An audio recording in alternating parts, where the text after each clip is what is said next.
Dear students, आज की इस वीडियो में आप पढ़ेंगे समकोण त्रिभुज के बारे में। राइट एंगल ट्रायंगल क्या होता है, जो मैथमेटिक्स में अपनी अहम भूमिका निभाता है।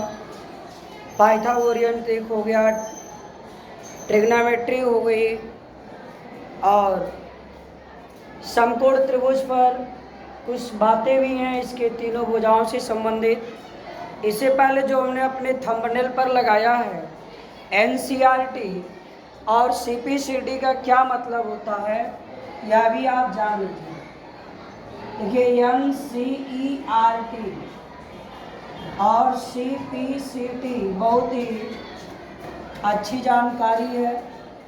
बहुत सारे बच्चे नहीं जानते, बल्कि एनसीईआरटी की बुक पढ़ते ही।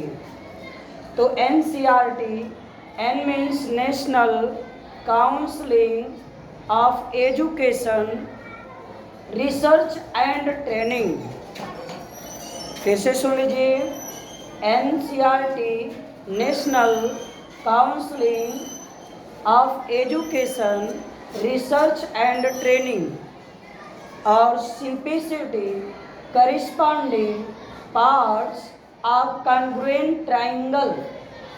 Corresponding parts of congruent triangle यानी सर्वांग सम त्रिभुजों के संगत भाग। ये चीज़ें आपको जब त्रिभुजों को, दो आकृतियों को सर्वांग सम सिद्ध किया जाता है, त्रिभुज में ऐसी दो आकृतियाँ होती हैं, ऐसे दो ट्रायंगल होते हैं जिनमें हमें दोनों को सर्वांग सम सिद्ध करना होता है। 9th क्लास में इसकी बहुत सारी आप एक्सरसाइज अभ्यास दी गई हैं, उन्हें आप तैयार कर सकते हैं।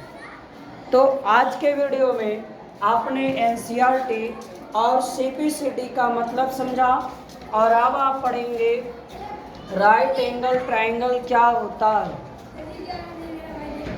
जाइए, अब देखिए राइट एंगल ट्रायंगल हमारे में क्या है। देखिए, सबसे पहला काम राइट एंगल। राइट मीन्स ठीक ठीक 90 डिग्री। जब किसी भी त्रिभुज का एक कोण 90 डिग्री का हो जाएगा तो उस त्रिभुज को हम राइट एंगल ट्रायंगल कहेंगे। राइट एंगल क्यों? क्योंकि इसका एंगल एक 90 डिग्री है। ट्रायंगल क्यों? क्योंकि इस फिगर में 3 एंगल हैं।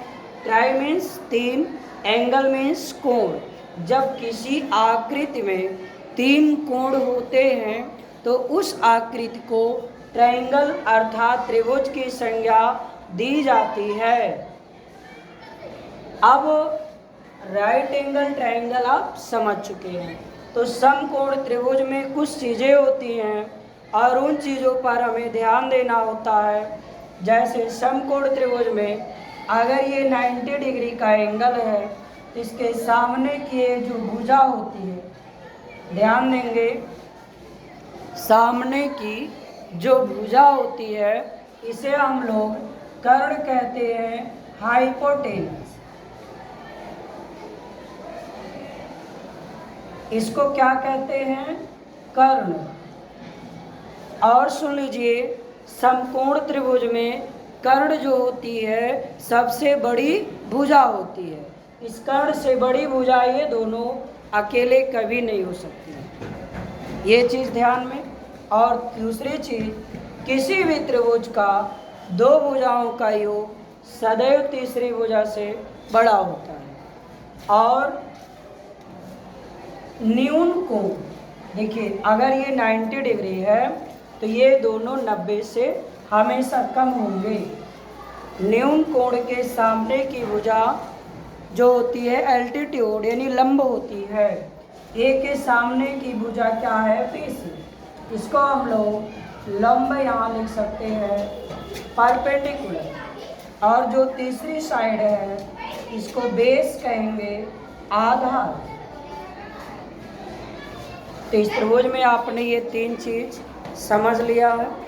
अब इस त्रिभुज के आगे अब आपका इसी पर पाइथागोरस प्रमेय है। पाइथागोरस प्रमेय क्या है?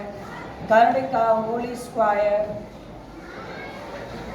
बराबर आधार का होल स्क्वायर प्लस लंब का होल स्क्वायर। इन्हीं से आप दूसरा सूत्र क्रिएट कर सकते हैं, कर्ण बराबर वर्ग का पक्षांतर वर्गमूल, तो कर्णी में आधार का स्क्वायर प्लस लंब का स्क्वायर। यह भी सूत्र आप देखते होंगे, कोई नया सूत्र आपके लिए नहीं है, इसी फर्स्ट फार्मूले से क्रिएट किया जाता है।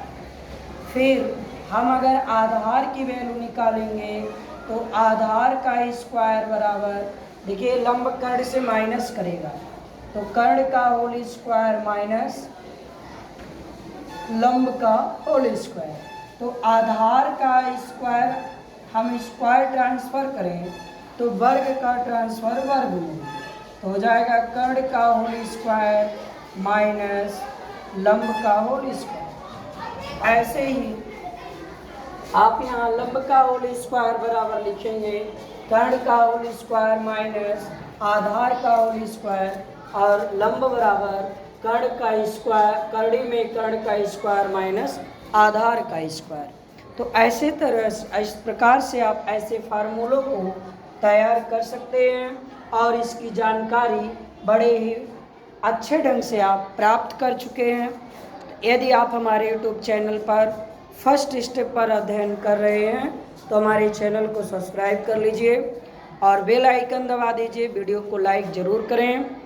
और नेक्स्ट चीज़ ये बताना चाहूँगा, हमारे यूट्यूब चैनल पर ग्रामर, एक्टिव से पैसिव, टेंस की जानकारी, हर प्रकार की टेंस, यदि इन सबको आपको पढ़ना है हमारे चैनल पर सर्च करिए past tense by Lalchand sir या future tense by Lalchand sir, active passive by Lalchand sir. अगर आप ऐसा सर्च करते हैं तो आपको चैनल पर सारी चीज़ें मिलती रहेंगी और सारी चीज़ें डिटेल से आप पढ़ते रहेंगे।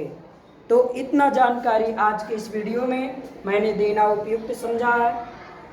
राइट एंगल ट्राइंगल क्या होता है, पाइथागोरियन थ्योरम क्या है, कर्ण क्या है, आधार और लंब हम कैसे पहचानते हैं। एक चीज़ ध्यान दीजिएगा, कोई फिक्स नहीं है, आधार यही हमेशा रहेगा। अगर हम न्यून कोड सी पे चर्चा करेंगे तो सी के लिए ये लंब हो जाएगा और ये बेस हो जाएगा। ठीक है, तो क्लास 9th 10th के बेस पर ऐसे तमाम वीडियोस बने हैं, ट्रिग्नोमेट्री के, त्रिभुज के, रेखा और कोण के। तो इन सारी वीडियो को आप देखिए और चैनल को सब्सक्राइब रखेंगे तो आपको लाभ ये होगा कि आपका जो भी वीडियो आपके योग्य होगा, हम जो वीडियो अपलोड करेंगे आपको मिल जाएगा। Thanks. Next day next video next energy के साथ।